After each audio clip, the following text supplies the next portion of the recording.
Bonjour à tous, j'espère que vous allez bien. Aujourd'hui, on se retrouve pour une toute nouvelle vidéo. On va faire l'avant-match de la seconde journée de Liga qui oppose le Barça à l'Athletic Bilbao. Dans ce match, l'important, c'est que l'extra sportif ne rentre pas sur le terrain. C'est-à-dire qu'on sait ce qui se passe dans l'extra sportif, tout le bordel, avec Deco, Laporta, Gundogan, Victor Roque. Bref, c'est n'importe quoi et même Daniel Mo. Donc l'important, c'est que les joueurs, ils soient concentrés sur le terrain et que sur le terrain parce que sinon, c'est sûr qu'on va pas gagner et même qu'on va perdre. Donc l'important, c'est de rester focus sur le jeu, gagner et c'est tout. Alors pour ce match, c'est comme pour le premier match. Honnêtement, j'attends pas de jeu. J'attends pas de jeu parce que on est le 23 août. Le pauvre flic, il sait même pas avec qui il va jouer. C'est-à-dire qu'il sait pas s'il peut jouer avec Olmo, qui est sa seule, entre guillemets, vraie recrue. Parce qu'il y a pas au Victor, mais bon, il vient plus de la B, c'est un peu plus compliqué. Il sait pas s'il va pouvoir jouer avec Olmo. Il a 1 million de joueurs blessés, comme Pedri. Pedri est pas forcément blessé, mais il revient de blessure, donc c'est un peu compliqué. Il a pas Ansu Fati. Il a pas Frenkie de Jong. Bref, il a pas grand monde. Il a même pas Roro, et lui, c'est encore un peu plus problématique. Donc voilà, moi, j'attends pas de jeu pour ce match. J'attendrai du jeu vers début septembre, mi-septembre, en fait, un peu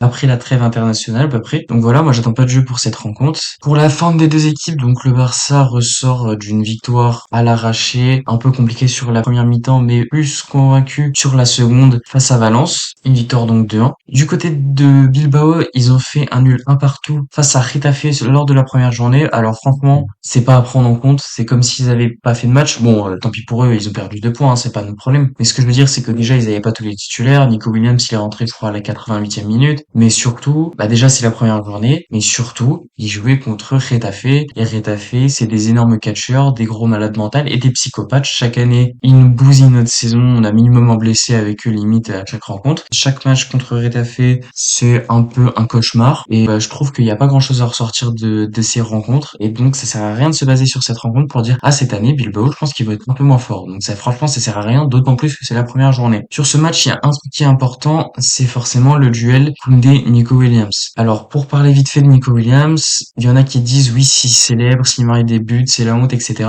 Honnêtement, s'il marque un but et qu'il célèbre, personnellement, ça ne me choque pas. Il est pas au Barça, certes, il y a eu des rumeurs sur lui, mais si à chaque fois qu'il y a des rumeurs sur un club pour un joueur et qu'il peut pas célébrer, ça devient n'importe quoi. Après, s'il commence forcément à faire le malade, à faire des bisous sur son logo, à faire fuck le Barça ou je sais pas quoi, bref voilà, des trucs vraiment abusés, là oui. Mais franchement, s'il célèbre, moi ça me choque pas, c'est son club, il a rien à voir avec le Barça, en théorie, puisqu'il a jamais été au Barça. Donc moi personnellement, ça me choquerait pas qu'il célèbre. Ça m'avait plus choqué par exemple pour Dembélé au PSG qui avait célébré contre nous parce qu'il avait marqué un but un partout en quart de finale, on a l'impression qu'il a gagné la Coupe du Monde, enfin bref, c'était n'importe quoi. Donc moi voilà, ça me choquera pas. Pour revenir sur ce duel, c'est le plus important puisque Nico Williams, on connaît ses qualités, on sait qu'il va vite, qu'il dribble très bien, qu'il déborde. Bref, c'est le meilleur joueur côté Athletic Bilbao. Donc le plus important, c'est de contenir Nico Williams. On sait que Koundé l'avait déjà fait face à l'Espagne en demi-finale de l'Euro. Il avait très bien géré Nico Williams, qui avait quand même réussi à faire des trucs, mais franchement, il s'en était vachement bien sorti et c'était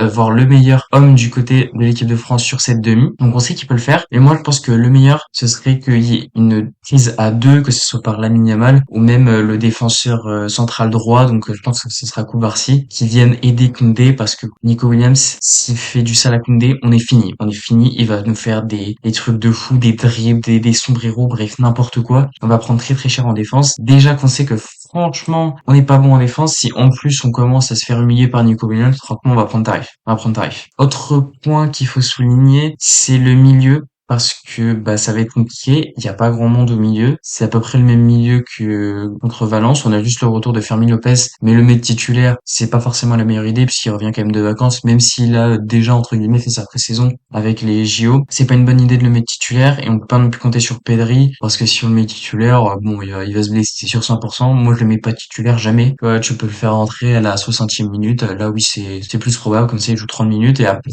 peut-être qu'on pourra le mettre titulaire, on verra. Donc voilà, ça sera un gros problème puisque bah on va forcément du coup aligner Marc Bernal et Casado, et j'ai rien contre eux. Casado, il a fait une superbe deuxième mi-temps sur le premier match. Le problème, c'est qu'ils vont jouer face à un milieu ultra expérimenté de Bilbao. On connaît leur force, le physique, même leur expérience, ça va beaucoup jouer, et on risque de se faire bouffer au milieu. Donc, faudra compter peut-être sur Daniel Mo s'il est titulaire. On verra, on espère. Mais honnêtement, franchement, ça va être compliqué au milieu, et il va falloir compenser cette faille de notre côté. Sinon, pour le 11 idéal, moi, je partirais avec Ter Stegen au cage. On va pas mettre Peña, même si Ter Stegen est absolument ignoble, on n'a pas le choix. Donc on va partir avec Ter Stegen. À droite, Koundé. En défense centrale, je laisse Koubarsi, mais par contre, je dégage Inigo Martinez, qui a été absolument dégueulasse sur le premier match. C'était un énorme terroriste, on peut le dire. Franchement, de jouer comme ça, c'est une honte absolue. Et du coup, je le remplace par Christensen. Je sais pas pourquoi il n'était pas dans le 11 titulaire en défense centrale sur le premier match. Ça me paraît bizarre, mais bon. En tout cas, faut qu'il le soit pour ce second match. En latéral gauche, bah, il y a que Baldé. Baldé, il s'est pris un petit coup contre Valence, mais il a dit que ça allait et qu'il y avait rien de spécial, donc autant le mettre. Au milieu de terrain, on va mettre Gundogan. Ah non, merde, c'est vrai, il est parti gratuitement pour Manchester City pour faire inscrire Olmo, qui n'est toujours pas inscrit à l'heure où je parle, le 23 12h41. Donc non, c'est pas possible, Gundogan, c'est vrai, c'est vrai. Du coup, bah en double pivot, on va mettre Bernal Casado, il n'y a pas le choix. Et après, alors, il y a deux possibilités. Soit Olmo est inscrit, et dans ce cas-là, je mets Olmo en numéro 10, avec à gauche Rafinha, à droite Lamine Yamal et en pointe Robert Lewandowski. Et si malheureusement, et là ce serait du foutage de gueule complet, Olmo n'est pas inscrit pour ce match, je mettrai du coup Rafinha en numéro 10, à droite Lamine Yamal, en pointe Lewandowski, et à gauche on a le choix entre Ferran Torres, qui est nul à chier absolument, je ne comprends pas pourquoi on l'a pas déjà vendu, ou alors Pau Victor, qui est un numéro 9 et qui est super jeune. Je préfère Pau Victor, parce que le match qu'a fait Ferran Torres, honnêtement, c'est honteux, c'est pas normal de faire ce genre de truc, il y avait rien. Franchement, il y avait rien à retirer de bon. Donc moi, franchement, je donne la chance à Pau Victor. On verra bien ce que ça donne. J'espère que Daniel Olmo sera inscrit parce que sinon ça va commencer vraiment à m'énerver. Et comme tout le monde d'ailleurs. Donc on verra bien ce qu'il y a. On espère que le Barça va gagner sur ce match, même si ça va être très compliqué face à Bilbao. Et d'ailleurs, on a vu, hein, on a un calendrier vraiment de l'enfer sur ces deux premiers matchs parce que commencer à Valence, à l'extérieur la première journée pour ensuite enchaîner face à Bilbao, qui est à chaque fois dans le top 6-7 de la Liga et qui est toujours très qui a joué. Alors heureusement qu'on les a chez nous parce que chez eux franchement ça aurait été un enfer. Donc on verra bien ce qui se passe. Alors il n'y aura pas de pronostic parce que bah ça porte toujours au malheur. Hein, tout le monde le sait. Moi je donne pas de pronostic. Si vous voulez vous amuser à donner des pronostics, n'hésitez pas à le faire en commentaire. Dites-moi ce que vous pensez de cet avant-match dans les commentaires également. N'hésitez pas à vous abonner, à lâcher un like, à partager la chaîne. Et moi je vous dis tchuss.